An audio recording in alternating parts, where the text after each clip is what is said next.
many events around the country through the Windrush Day grant scheme. We're live on Zoom and Facebook. Just to make it easier for us, we're just inviting questions and comments on the Zoom chat only. We will be moderating the chat, so please do be polite and respectful of each other, but do comment along. Your microphones should all be muted on Zoom, and please keep them muted throughout the performance so to avoid any disturbances. At the end, we will turn on all your microphones so you can give a big round of applause to our artists, but we'll let you know when we do that. As with digital events, there may be technical difficulties, so please bear with us if that happens. When we change over acts, we might switch to a holding screen of images just to give us time to move our equipment around. Finally, after the event, we'll send out surveys. So please do let us know what you think, what you'd like to see in the future, and if you enjoyed the event. It really does help us apply for funding so we can do more things like this. And if you are looking for another event to learn more about Windrush history, do consider joining our live online lecture on Tuesday by photographer Andrew Jackson. That's enough from me. I'll hand you over to our host for the evening, Gary Stewart. Good evening and welcome everybody. I'm sorry, we do have a live audience here. Good evening. Okay, because you're all at home, we are going to have to sort of adapt, and we've got a little studio audience here that's all socially distanced, and they're going to act as our ears and eyes and act on your behalf by clapping at the appropriate times. So let's just test it out. And the first act has just finished. There you go, just to prove we are live. Thank you, everybody. So I'd like to welcome you to this event. My name's Gary Stewart. I'm the Director of Recognised Black Heritage and Culture. Now, we're here today to talk about Windrush. Most people understand that in 22nd of June in 1948, the SS Empire Windrush docked at Tilbury Docks in Essex. The ship actually arrived the night before, but due to the controversies that were shrouding the ship, people were not allowed to dock. Once the ship docked, it was actually carrying dreams, hopes, and aspirations of a community that came from all across the Caribbean islands to come and work in Great Britain and settle and bring back Britain after the Second World War. Now, today's event is strictly talking about artists who have been influenced by those from the Windrush generation and descendants of the Windrush generation. And today they will perform either a song or spoken word piece that will reflect those stories, the pioneers, trailblazers, and not least forgetting the scandal that's still miring some of those that came on that original ship. There were children, men, and women, and some of those will inspire the people who are performing today, such as Mona Baptiste, who was a women's saxophonist. She became a very great, well-known singer in Germany, as well in here. She was on the ship, and there's many pictures that you may have seen of her as well. And also the Calypso King that people talked about, Lord Kitchener. And I'm going to ask some of the acts today, once they've performed, I'm going to have a short Q&A with them. I'm going to ask them to talk and mention about those inspirations from those artists. So with no further ado, we're going to introduce the first act.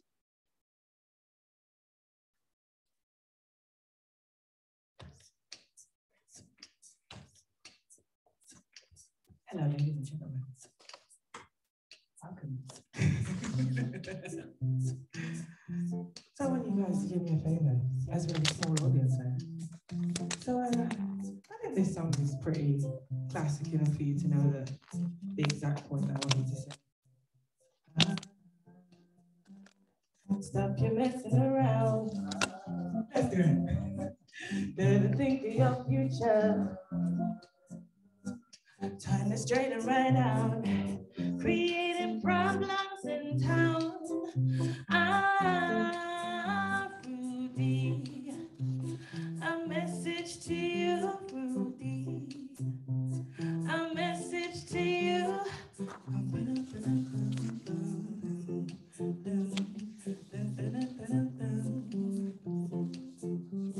Stop your messing around.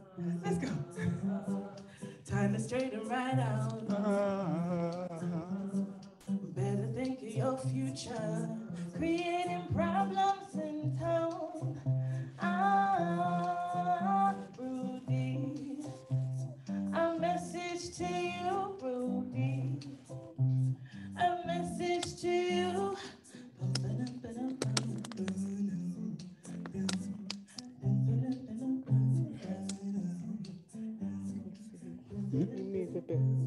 This way.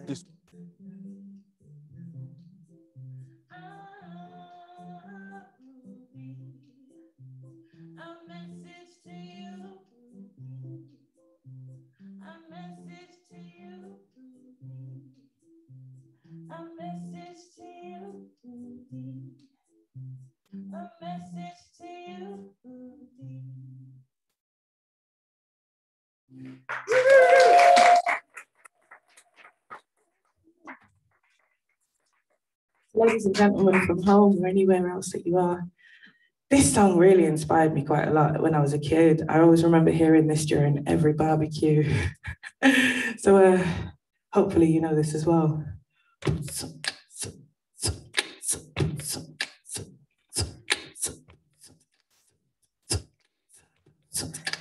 So we hope you enjoy this. Very strong influence for me. No, no, no. You don't love me, and I know now.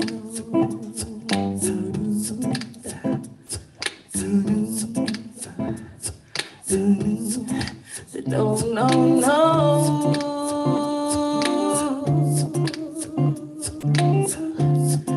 That you don't know me, and I know now.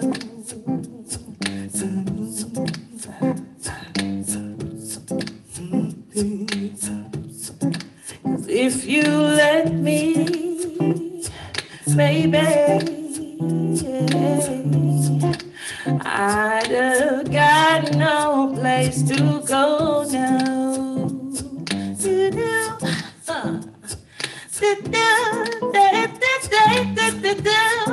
No, no, no.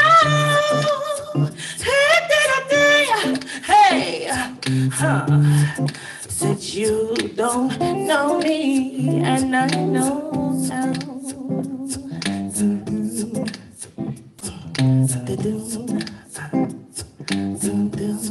Said no, no, no.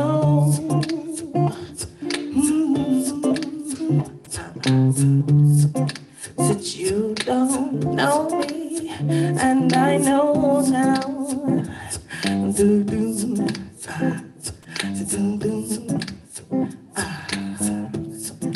Said if you left me, baby, said I'd got no place to go now.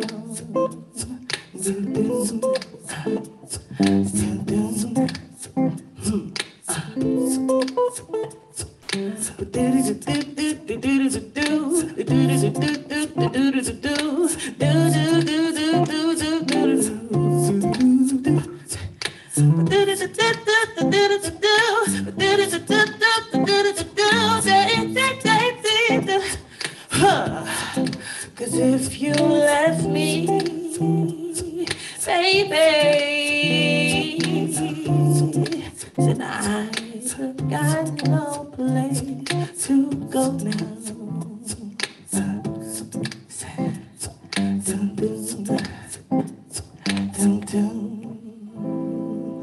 Thank you so much. Thank you.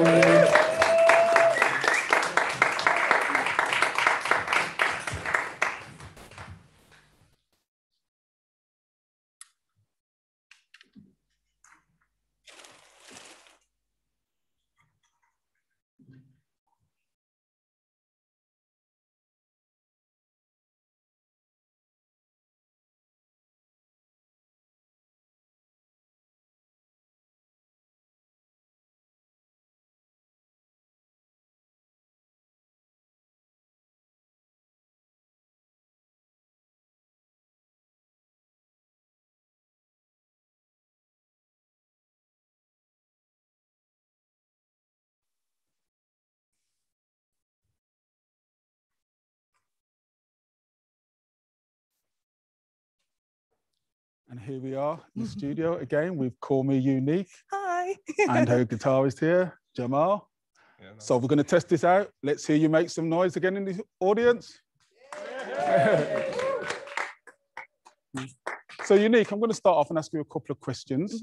Can you just tell me where the name comes from first? Because I didn't ask you that earlier. So I remember having a weird dream about actually meeting a tattooist, and strangely we got into a really amazing conversation, and I was talking about myself, and he went, "You're quite unique, aren't you?" And I went, "That's it. That's what I want." So I got it tattooed on my shoulder, and then when people saw me, they went, "Unique. I get it." Okay. So they called me Unique. Yeah. Oh, right. There we go. There we go. And that leads us on to, I mean, the two songs you sung today. Can you tell us what inspired you to sing them in reference to Windrush? Oh, so in regards to Windrush, the extent of how the specials are so strongly connected to Windrush, I mean, being of that generation as far as actually having that direct connection, but also with Dawn Penn, with any bit of research I actually did about Windrush, I just kept seeing that song come up, and it was so consistent that for me, it was actually quite a surprise knowing that it's a song that I'm really familiar with in my own general spare time. And then to actually see that they had such a deep rooted, or at least the artist and the creatives had such deep rooted connections to Windrush. So it was actually quite a privilege and an honor to accidentally find that it was so connected. And I was going to say, you did a slowed down a cappella type version there as well. So everybody else would have been, what we were going to wind up, you know, this is our novel event as well. Definitely. So I wanted to talk to you as well about your grandparents. We were talking earlier off screen for the viewers, and you were talking about your grandparents and the inspirations, and we were just joking about one, they were looking down on you. Yes. Yeah, and two, I'll let you go on and say from there. Definitely. So I feel like every time I kind of tried to ask about their roots, their connections, it almost felt like a wound that they weren't really as ready to talk about.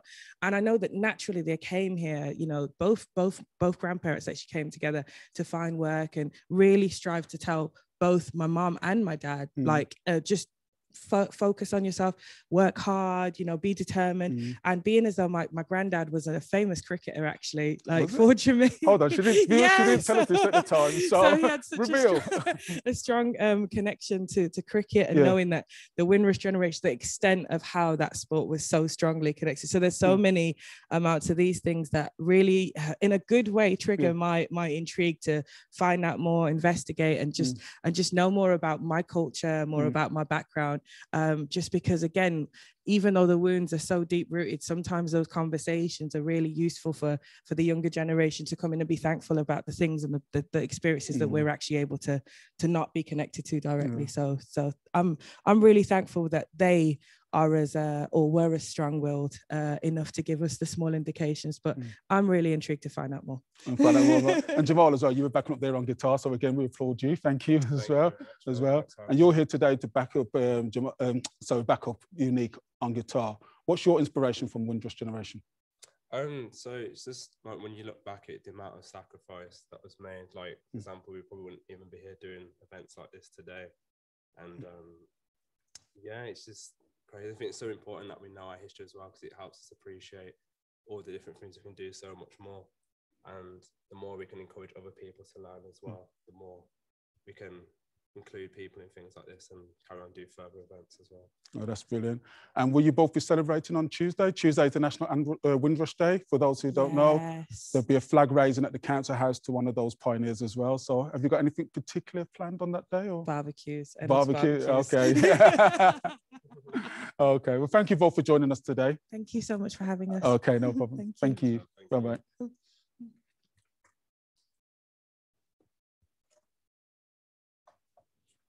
Sorry, I just...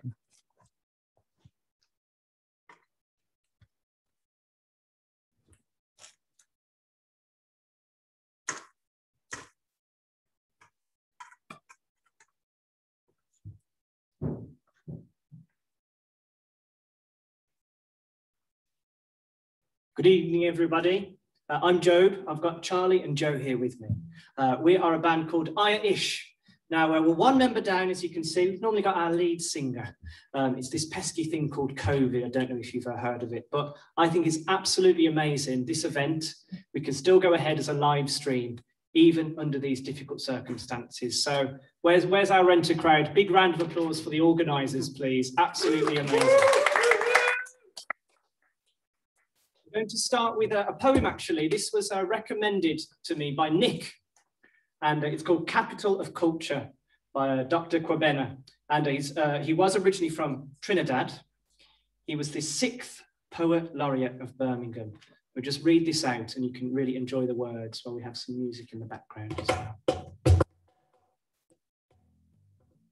This is no mirage. Glittering canals engage industry alongside genius, exporting commerce and determination of humans in waves of precious resources settled in pursuit of excellence. Here, a river flows directly, connected to many cities.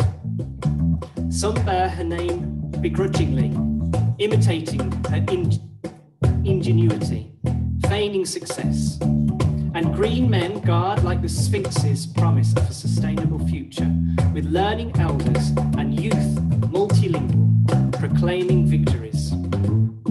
Open spaces to breathe, alongside basins of promise, near where postmodernist world leaders have quenched their thirst.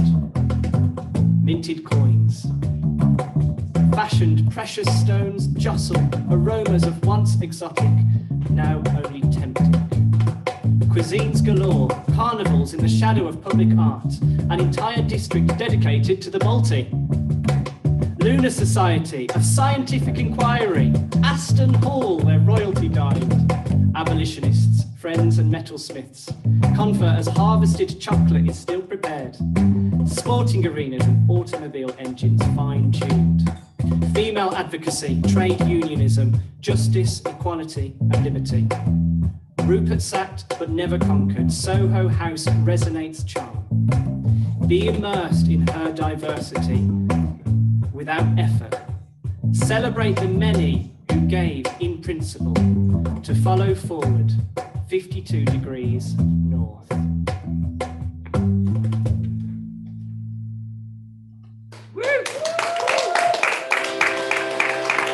It's a lovely recommendation there, Nick. It was a privilege to read. A little medley now. We'll take you on a virtual holiday from Jamaica to Ireland.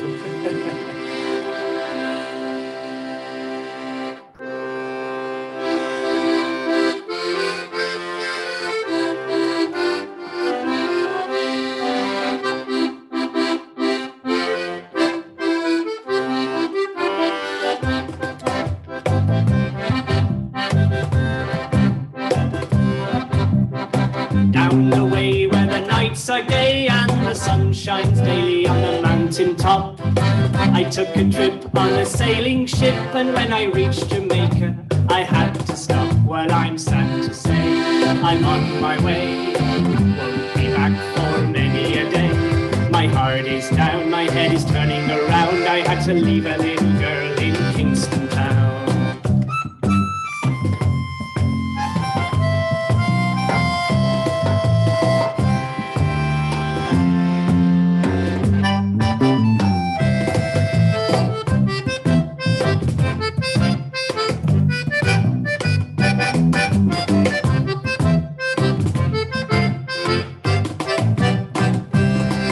I'm sad to say I'm on my way, won't be back for many a day. My heart is down, my head is turning around, I had to leave a little girl in Kingston town.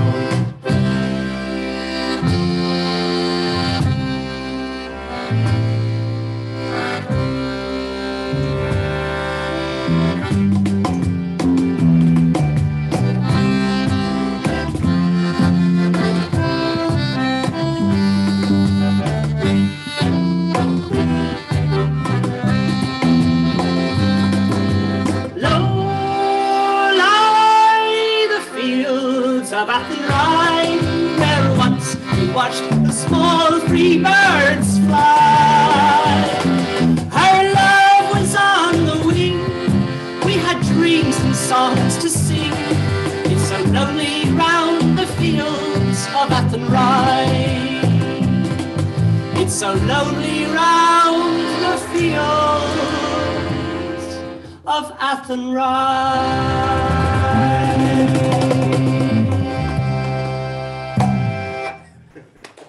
That's your virtual holiday, everyone. I'm going to play in true Irish fashion. We'll give you some jigs now. So I wrote this first jig. It's called Josephine's jig. And then it will be followed by a traditional jig, the Kesh jig. So here we go.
guys as well. Brilliant notes.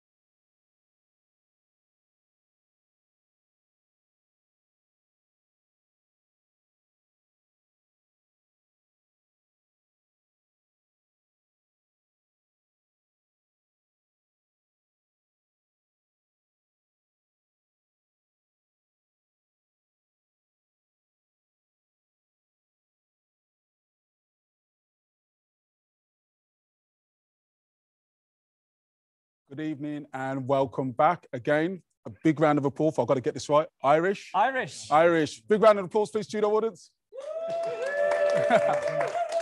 Excellent, excellent. Now we've got Joe and Joe. So here we go. Yeah, just to make it more difficult as well. And you know, we can't start this interview without the T-shirt. Yeah, man. Well, I had to. Yeah. Yeah. So I'm gonna ask, what's your inspiration behind the T-shirt? Well, I think being a Brummie, I think like obviously we live in a very multicultural city and society, and I think as people not from Caribbean or Jamaican ancestry, we owe a lot to a lot of the Windrush generation that come over here in terms of culture, in terms of down to fashion, food, language, and I think coming from Irish Maltese, Irish English, that solidarity between people that have lived under Commonwealth or British imperialism or immigration, the solidarity between that, and I just saw it and I thought, brilliant. Round of applause for that. No, and I do understand as well that there was these common similarities between the two communities, the settled. I know that we took your word, Shebeen, which used them for the parties, which were very big in Birmingham, Handsworth culture as well. So it's great as well. Brilliant. So I'm going to ask you, Joe, as well, what inspired you to sing the songs you did today? And you said you did a medley there of Jamaican, mashup, Irish. I love Is that going to take off? Do you think? Oh, maybe. It could take off, yeah. If you're our promoter, Gary, anything can happen. No, they're great tunes. It's a Harry Belafonte one, Jamaica Farewell, one of my lovely tunes. I used to sing that one in nursing homes when I used to play at nursing homes. Right, everyone joining in. And then Fields of Athenry, actually more recent than people might think. Both folk songs, but Fields of Athenry was written in 1979. So it's a more recent one, but still well loved by the Irish community. I think it's a great mishmash. Excellent as well. I was going to say as well, so in regards of Windrush, we've talked today, you've heard us talk to other people, inspiration as well. Did you know much about the Windrush culture growing up, or is it in a later life you've discovered it? It's like something I might have studied once, Wikipedia searches, that sort of thing. I guess if you live in Birmingham, it's a multicultural city, you'll meet Jamaicans of all ages as well. And as musicians, you get to travel, you get to meet people, you get to play in different places. But you are right, more education is important. I'd like to be educated as well. I'd like to learn more.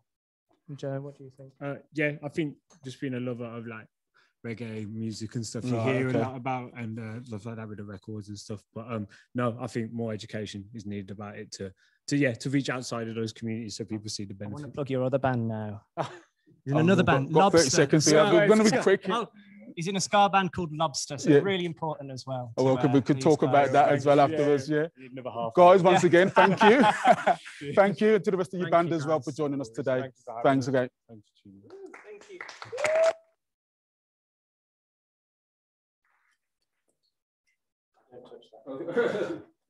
Brilliant.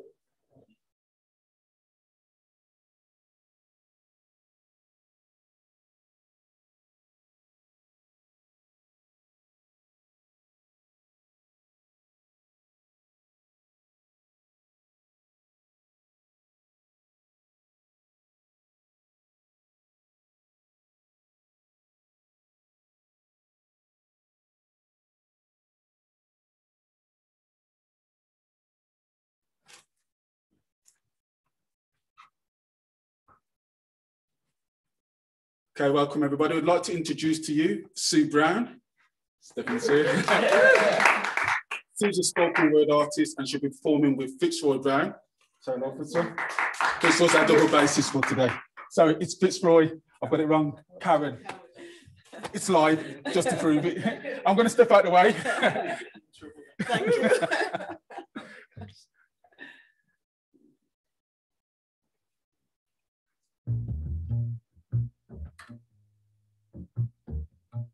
This piece is called Better Must Come.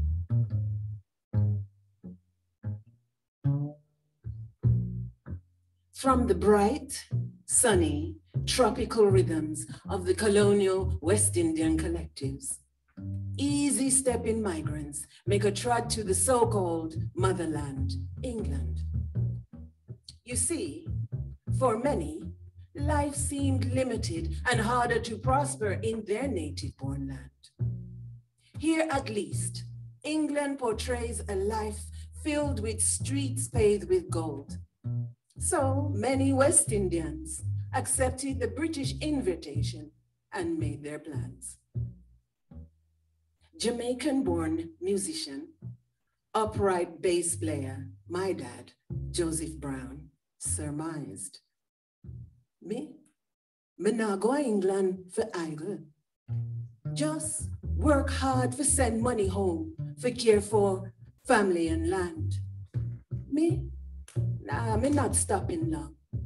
Save little money, and after 5 years, me gone. Naturally, for these pioneers, later known as the Windrush generation, this was a pleasure to come and serve Her Majesty in the rebuilding of her country, to fill the post-war labor shortage. Little did they know that after a lifetime to come, after working and contributing to the wealth of this country, that some would be serving time, even deportation, for Her Majesty's pleasure. Anyways, a Jamaican song laments, better must come. March 1955, after 3 weeks at sea, the revamped retired warship, the Santa Maria, limbers into the cold, dark, dismal dank port of the illustrious Southampton docks. Her consignment, black settlers. A few years earlier, 1948, coverage from media attention echoed a warm and friendly welcome. Now they provoke inflammatory headlines. Black flood. And when will it end? It looks as though the mother country's begun to express her concerns towards her colonial children. Anyway, young, gifted, and Jamaican. Felt hats, floral shirts, and of course the finest suits and dresses in the world. Disembark with style and grace. These shows I'd never ever seen before. Brown trendy grips suspend from rich colored willing hands. Comely, beautiful hands, hard-working testimony of heritage, culture, and pride. Lord have mercy. At this them call Great Britain. One by one, hopeful, smiling faces begin to wince and grimace at their first sight of the land of hope and glory. Confused, trembling and clinging tightly to their fluttering summer garments. Neat hats begun to leap high into the breezy, bracy, wintry air, while immaculate hairdos tumbles into an unexpected frenzy. With such a disdain approach, harsh, bitter winds terrorize and interrogate each sun-kissed traveler. Obviously, the forebearer to passport control regulations. God save our gracious queen. Passport. Oh, good day to you, sir. And what is your reason for coming to England, sir? Reason? But no matter England invite her children, sir. Next. No, hold on. Listen. Me's a hard-working laborer from Jamaica. We come to fix up the place that Hitler mashed down. Laborer? We have different standards to what you may be used to, sir. But is you invite us to come and rebuild your broke down country, sir, because uno na do it. What else do you do, sir? Oh, me's a musician. A few of the boys, they are ready, like Andy Hamilton and the great Lord Kitchener. We bring little rhythm, become nice up the place.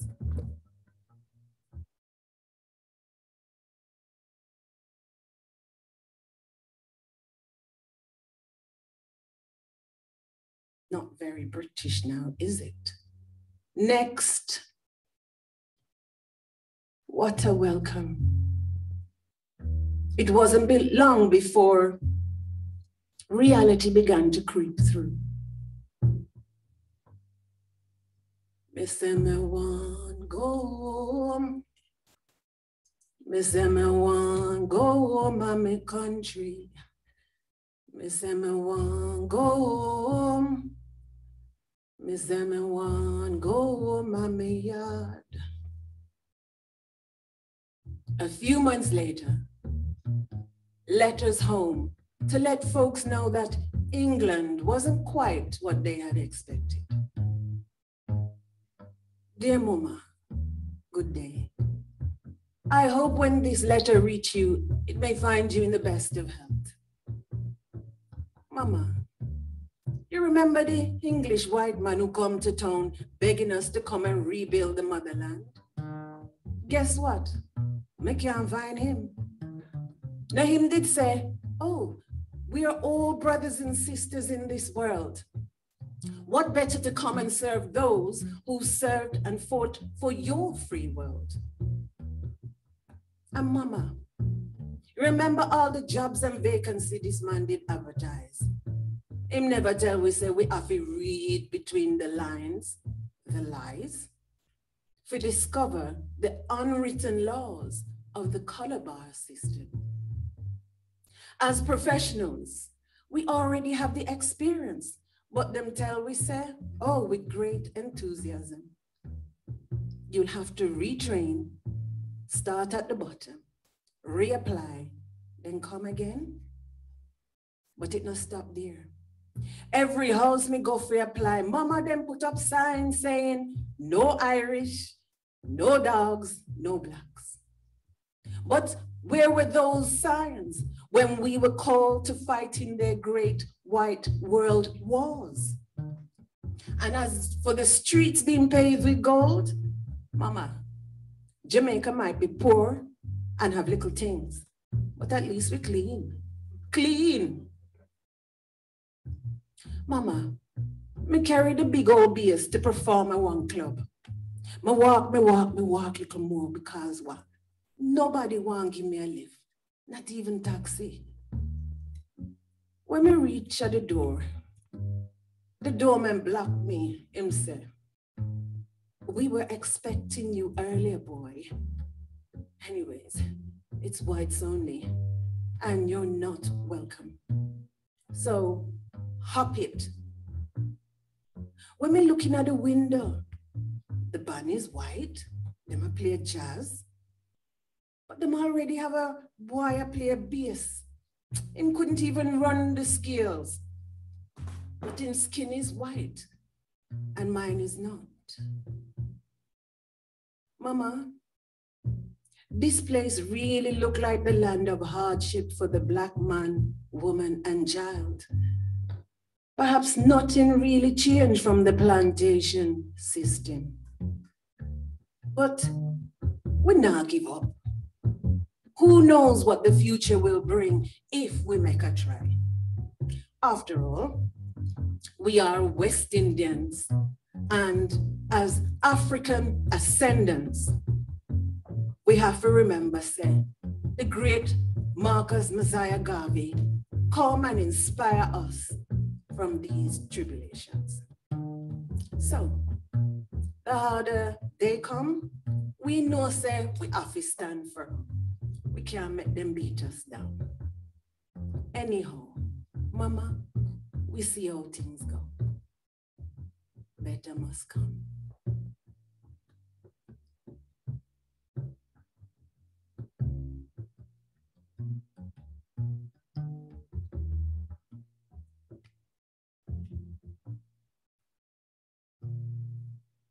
Thank you.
Sue.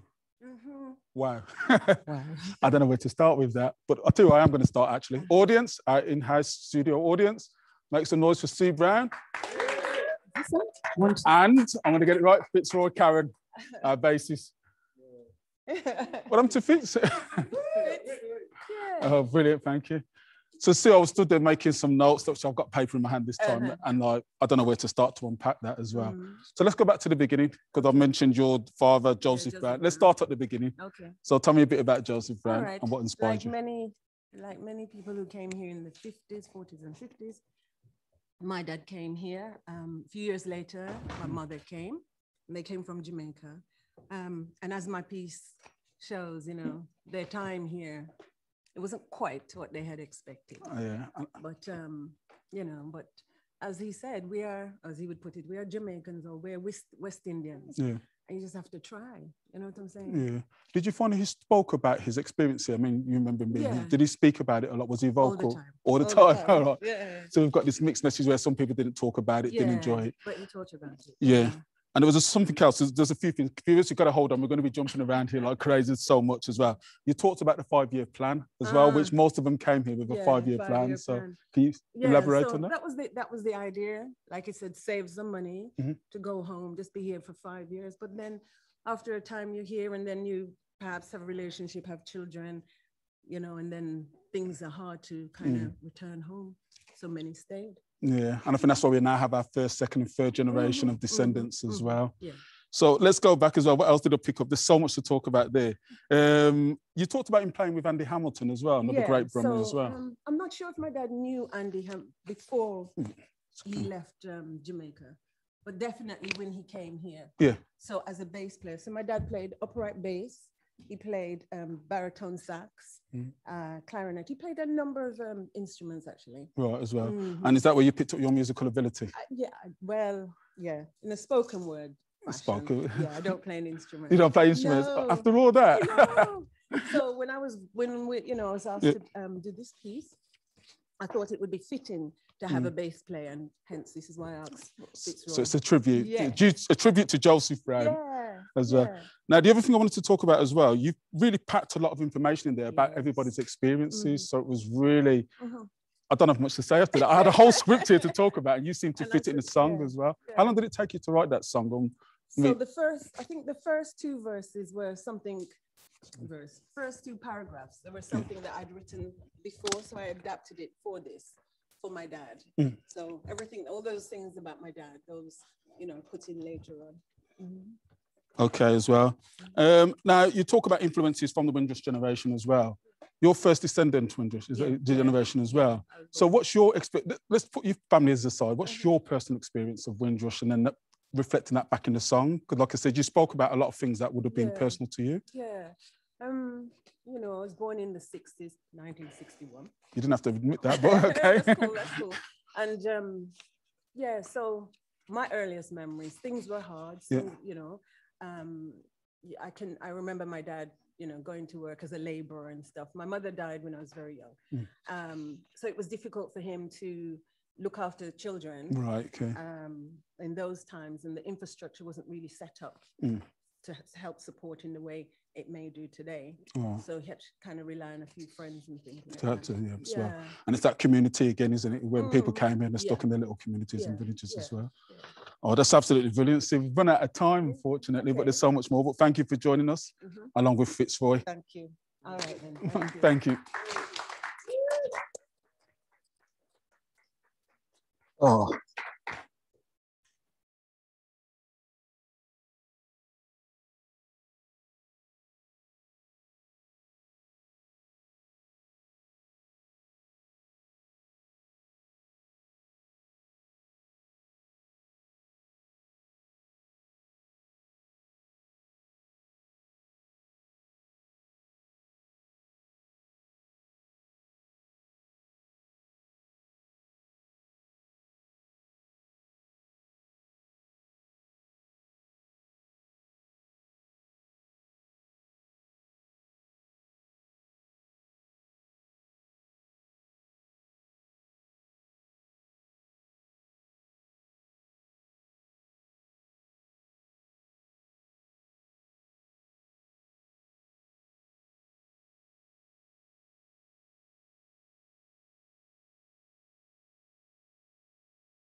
Am I going? Yeah.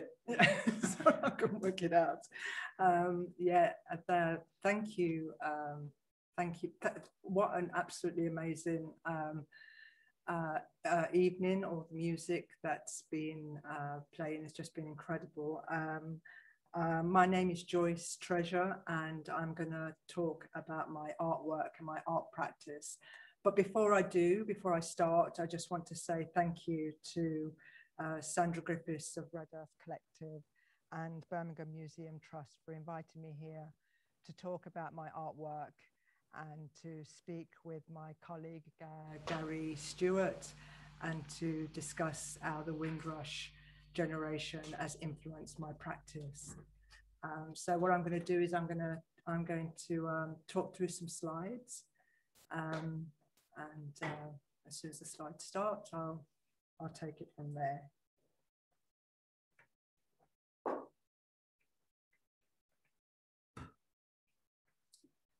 So as I've already introduced myself, my name's Joyce Treasure, and I'm a multidisciplinary artist, and I'm based here in Birmingham.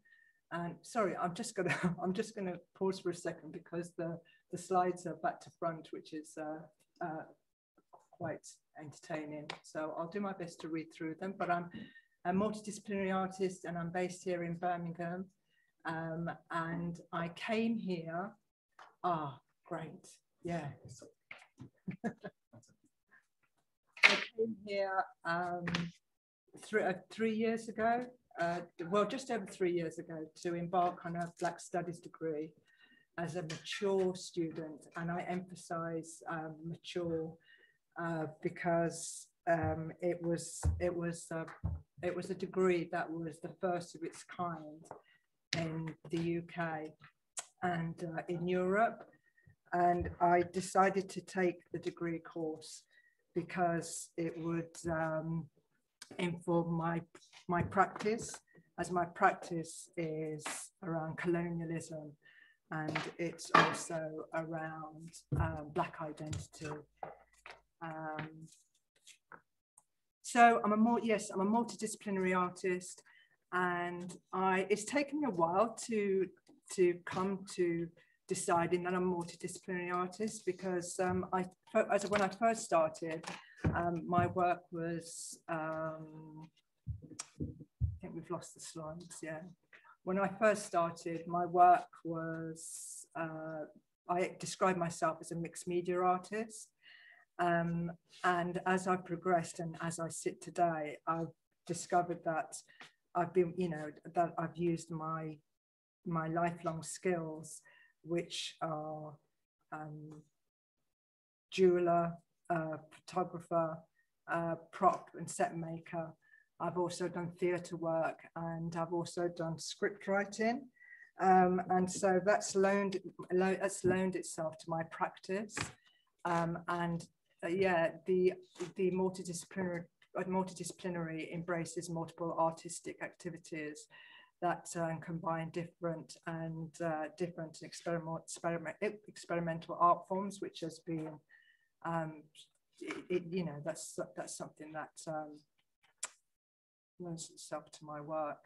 So I use the notions of the carnivalesque to I use the notions of the carnivalesque through the Black feminist lens and decolonial thought to explore and liberate ideas related to power. And carnivalesque is, it subverts ideas, it flips things on its head. So Black becomes white, rich becomes poor, up becomes down, and etc., etc. And in this piece that I created in 2016, Equipoise, it was in response to the decision to remove Elizabeth Fry from the £5 note and replace her with Winston Churchill. And you can see here I've used a kind of character of 1950s white male character to point to patriarchy and he's putting up wallpaper, and you can see that's Winston Churchill's there on the wallpaper, and that will be covering, you know, when we remove Elizabeth Fry, who was you know, a prison reformer and social reformer. Who else are we removing at the same time? So on the back of her head, you can see there's a Benin bronze sitting on her head. So when we remove her, who else are we removing from our visuals? And so I can't really talk more about my practice without discussing, or I can't really, you know, when we talk about Windrush, I need to talk about my dad, and he arrived in the UK for work in October 1960, and he followed his brother who came in January 1960. And I was talking to Gary yesterday about this, and we were talking about how we can't generalize about Windrush, because it's not just the dock at Tilbury in 1948. There's a whole period, and there's some discrepancy about the dates as well. I've got 1948 there to 1968. However, there's, you know, periods that extend that a little bit further, or some dates that go up to 1971, and some people argue that it's 1958. But he came in 1960. That's Vincent Joseph Treasure, also known as Roy. And he met my mom, Mary Elizabeth Treasure, and they married in 1966. And I was born in 1965. A year and a half later, after they were married, they were separated. So that meant that I could draw on to my, you know, my mixed heritage, my mixed culture. So I had my Jamaican heritage and my British heritage. And when I first began to practice, my first set of work was these monochrome images that were figurative pieces taken from a book titled Appearances, and which was a fashion photography book dated from 1945 up to around 1970s. And in this kind of, you know, in replicating these images, I was locating my identity in the images where my identity was missing. And this particular image that I titled Afro Jazz is an appropriation of an appropriation. So Anthony Armstrong Jones, also known as Lord Snowdon, married to Princess Margaret, he created this image, and it's a kind of take of a Lindy Hop style dance. So I've kind of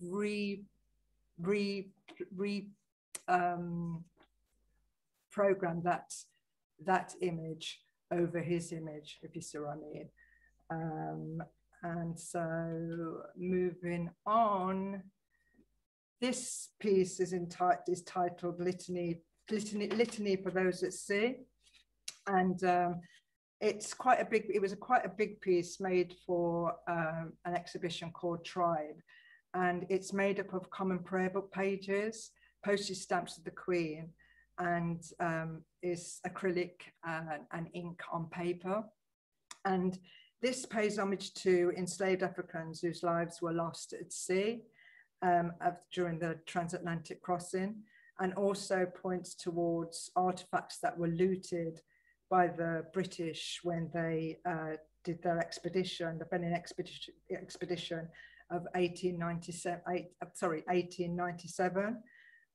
This expedition crippled the Kingdom of Benin, which was a monarchy kingdom that was founded in 1180. And it's just to point towards how colonialism has impacted parts of Africa and assimilated. This kingdom was assimilated into colonized Nigeria later on in life. So I'm just gonna see if I can.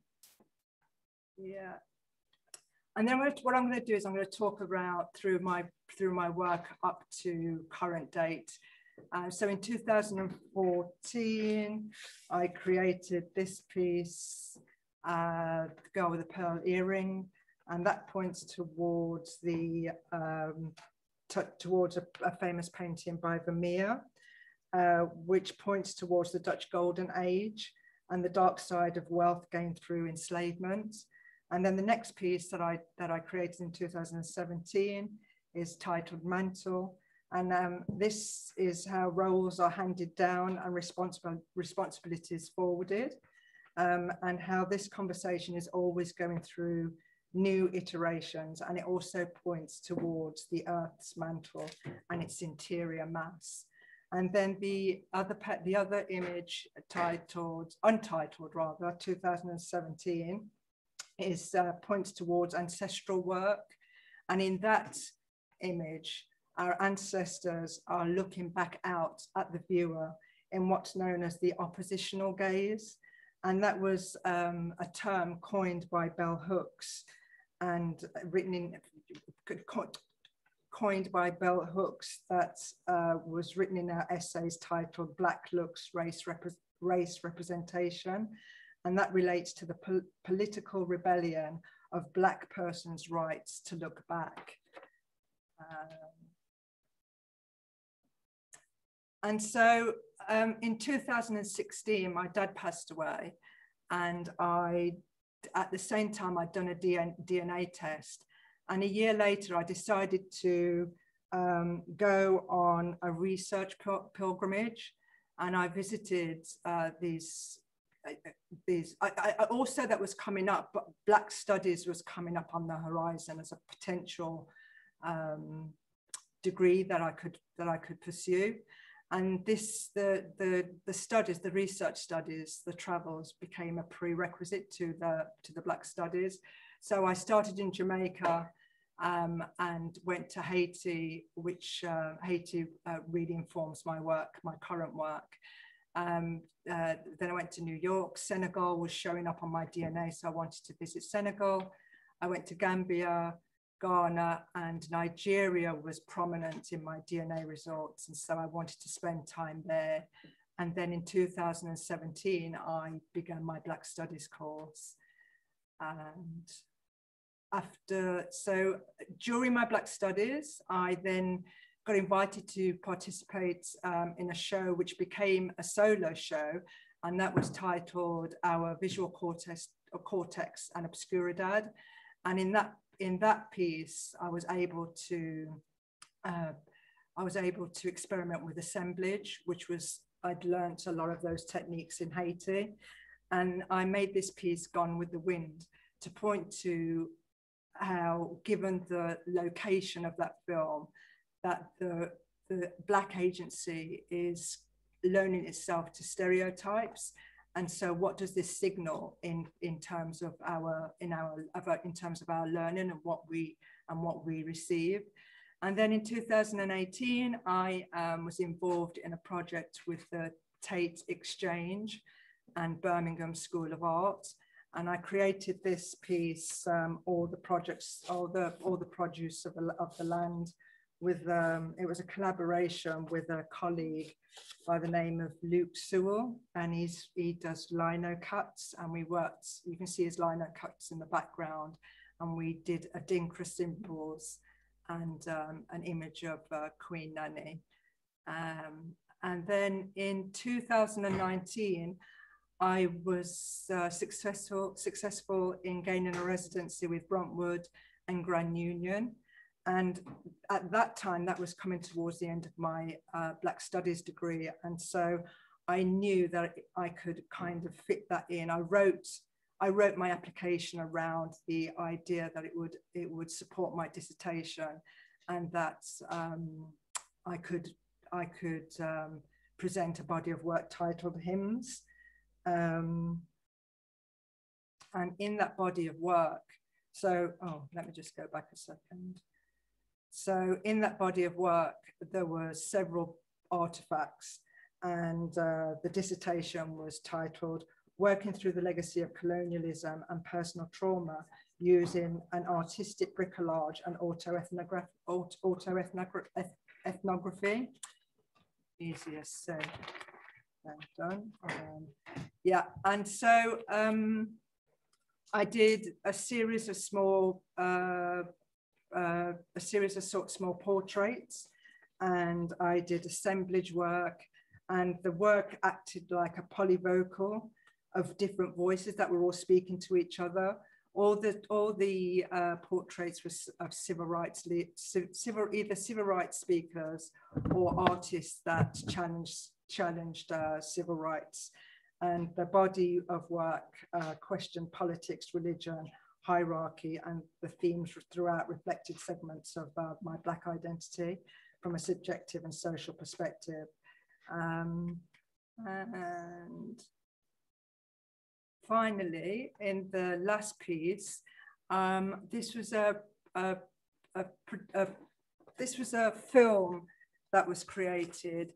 It was commissioned through Parallel State, and they wanted artists to respond to a new world. And so I created this art film, The Breakaway State, which was produced in 3 parts. So the first and second part was a performance film, and the third part was an artistic, it was a narrative that took academic writing, looking back. It was looking back from the future, reflecting back. So there was phase 1, 2, and 3. And yeah, that's thank you. That's it. I've taken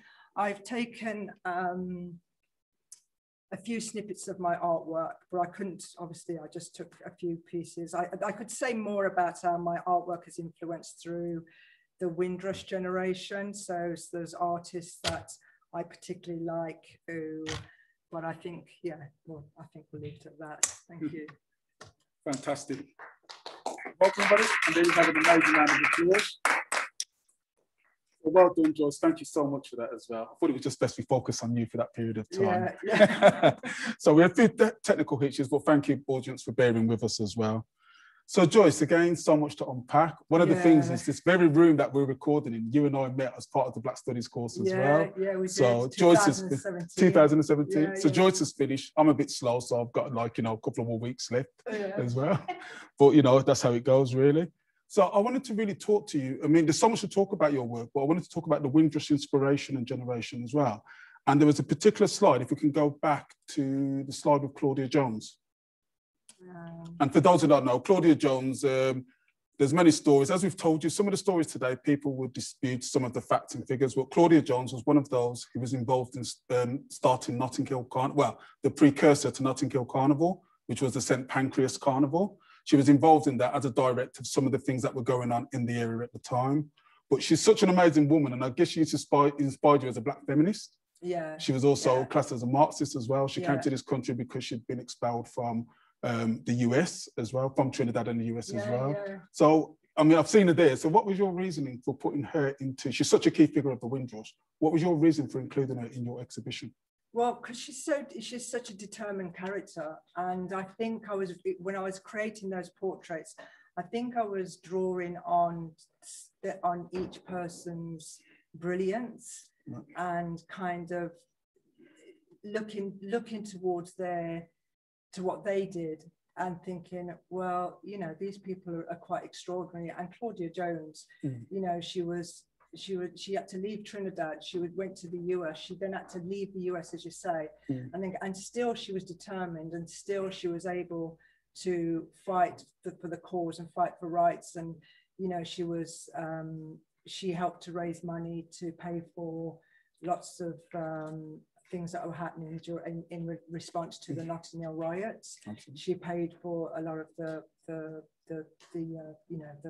fees for them to go people going to court. So and also I used to live in the area. I used to live in Notting Hill and Ladbroke Grove. I'd spent a long time there, like 20 odd years. And so the carnival is close to my heart. And isn't it disappointing that they've just announced yesterday or today that the carnival is now cancelled? I know. Yeah, it's really sad. I mean, you can understand why as well. Yeah. And so because she played such an important role, and like you say, not the only person to start the carnival. and because of her determination, and she was a Marxist. And when I was a young girl, I used to be a member of the Young Communist League. Oh, did you? I didn't know that. yeah. And so, you know, I love all that. I love it. I mean, yeah, she's an inspiration to me.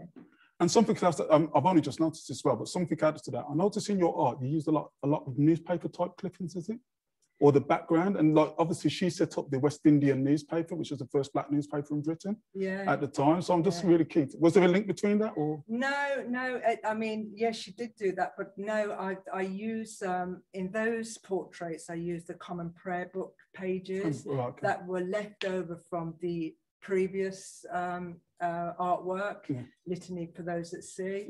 And I kind of like this idea that you can take pieces from past art pieces and put them into the, you know, new ones, and so that's the common prayer book pages are what's in the background. And I suppose again it links to as well with Claudia. She was one of the people that paid for Malcolm X to come here when he came to Britain, and he came to Smithwick. So a little bit, she paid. She was one of the people involved in bringing them here. But it's like, that's amazing. I love that.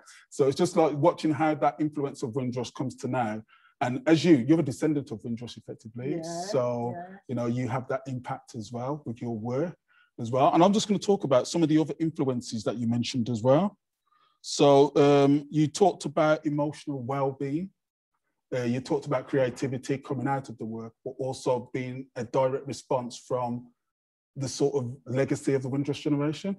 Does that make sense? And what I'm trying to get to with that as well is understanding that within this time now, where 73 years ago the Windrush generation came here, they spawned families and friends in here, as we heard Sue talk about earlier. And now we're here talking about them 73 years ago having a scandal that's current today. And I suppose it's reflective of your art in today's society as well. Well, with Litany of Those at Sea, I wanted to include that to kind of say that this hostile environment is not anything new. As we know, with colonialism, that's been happening throughout time. And it's kind of, it does play out throughout my work.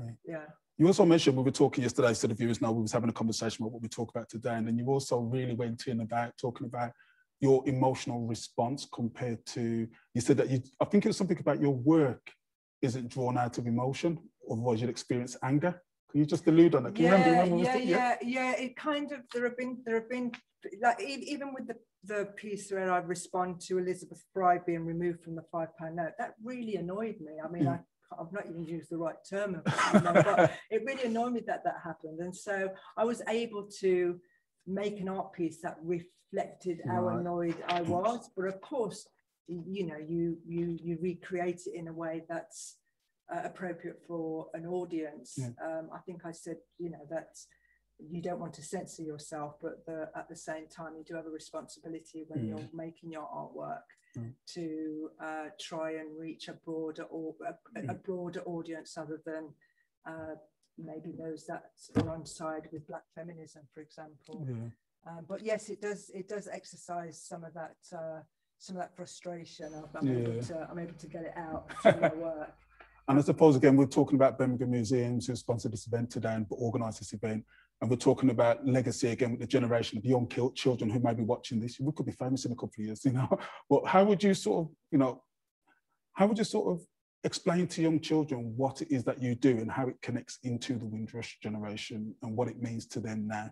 We talked earlier about 73 years. We talked about it not being a new thing, the way that people experience the sort of, I suppose I'm choosing my words carefully here, but I suppose we're looking at the scandal today because people, that is marked now, that's in people's minds today.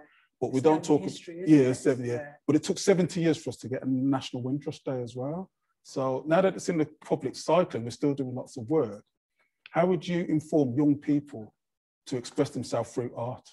Well, to just really go with, I mean, it's a real old cliche to go with the heart and to, you know, listen to what's happening around you and just get it out and write, you know, get it down in whatever format, however it comes out, and just exercise it, get it out, and then you can revisit the work and fine tune it as you go along. But it's really important that young people learn to use their voice and express themselves, because great things happen when you start talking about, I think it's Patricia Hill Collins talks about when you, if you're in a position of oppression, you're almost in a position of, I don't want to use the word privilege because that's going to give the wrong message, but you're able to see things that other people can't see. You can see the cracks. You know, if you're in a real position of privilege and you don't suffer from any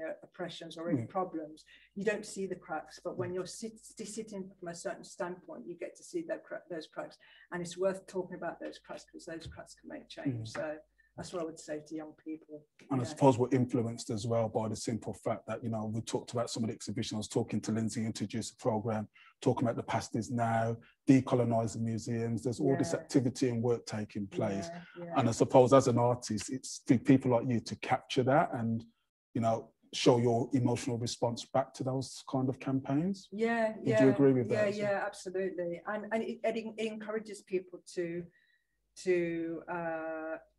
you know, you bounce off each other, right? So there was in the race report that we recently received, there was some criticism around decolonialism, but decolonialism is an important body of academic body of work that looks at you know, locations and gives voices to people that otherwise wouldn't have voices, you know, that wouldn't be able to speak. So.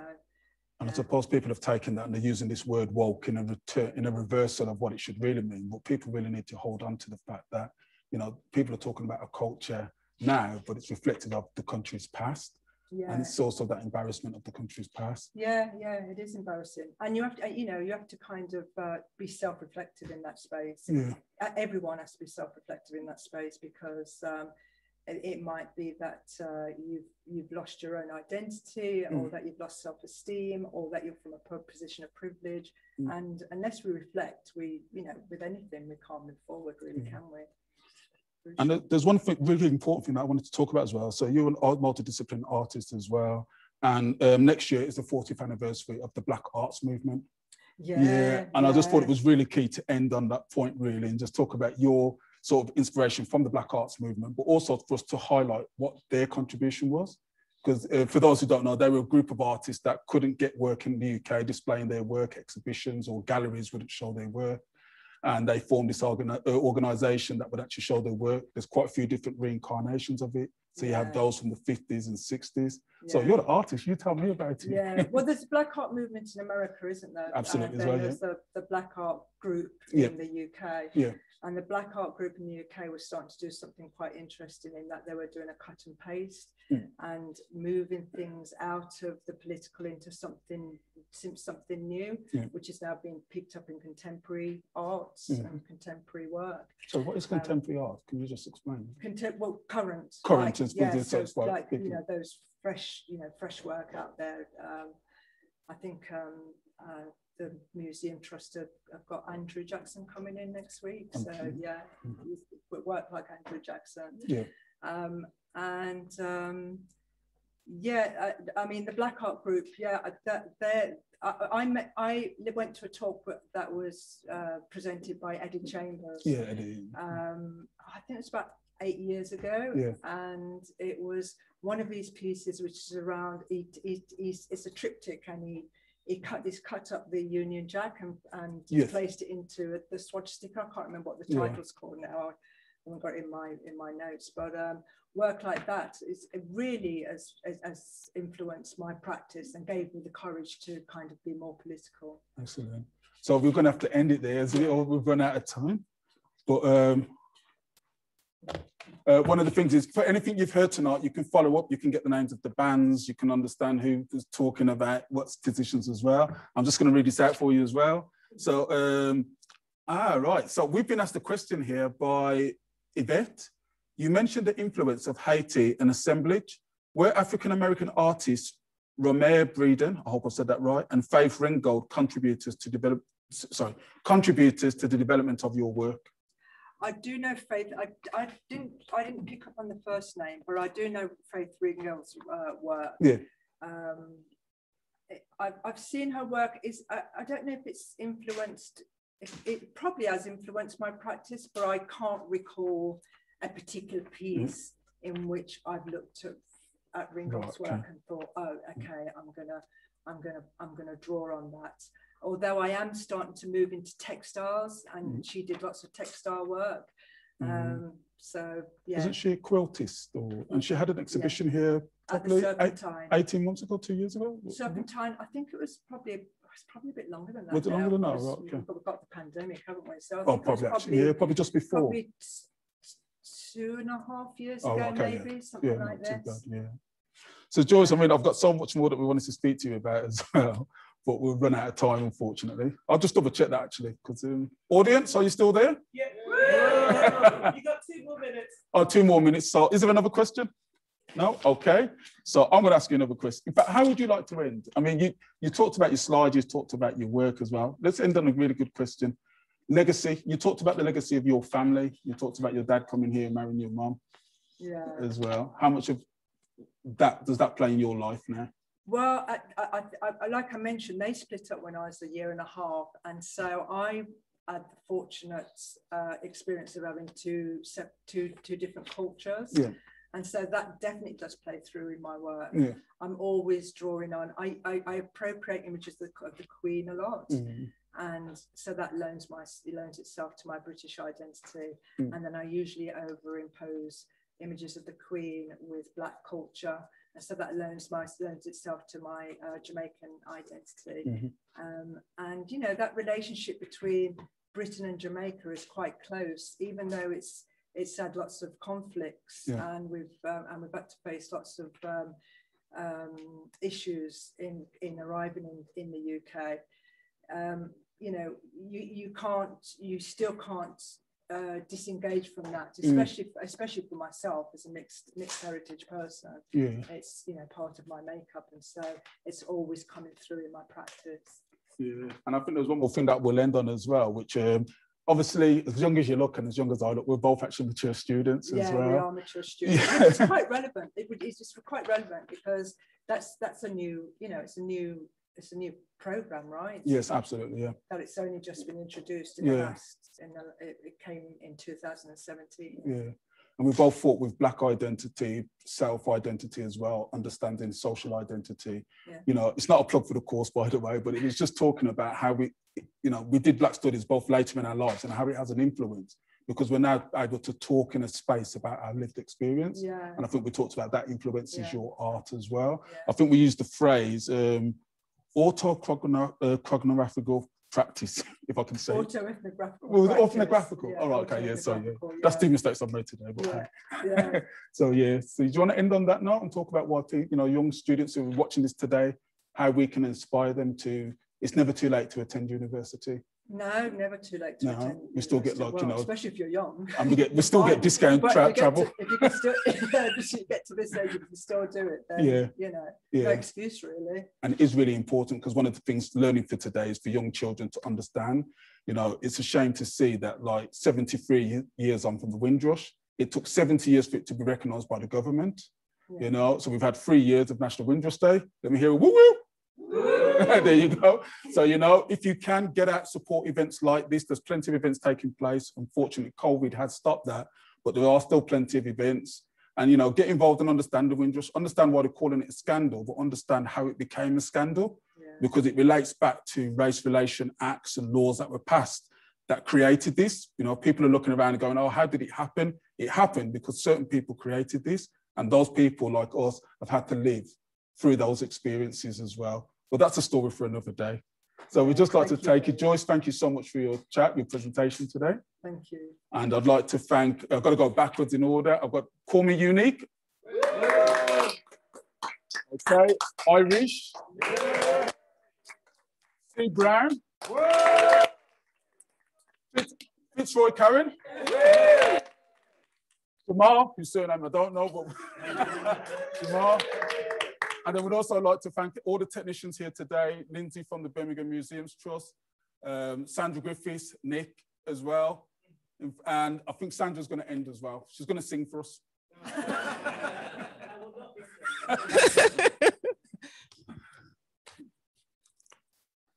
Thank you very much, Gary. You've actually said everything I was going to say. My name's Sandra Griffiths and I'm from the Red Earth Collective. And the Red Earth Collective is a co-producer of this evening's event. I hope that you have enjoyed this evening. We certainly have here at the Think Tank Auditorium. Can I have a kind of a shout out from everybody here? Have you enjoyed this evening? Woo! Well, yeah. It's been a complete pleasure to be here and to hear the performers and to have Gary as our host. So I'm going to repeat, Gary, a big shout out to all the artists that have made this evening a success. A big shout out to Call Me Unique and Jamal. Yay! Ire-ish. Sue Brown and Fitzroy Coward. Joyce Treasure. Woo. And last but not least, our host for the evening, Gary Stewart. We'd like to say a big thank you to everyone at Birmingham Museum Trust that has enabled this evening to happen.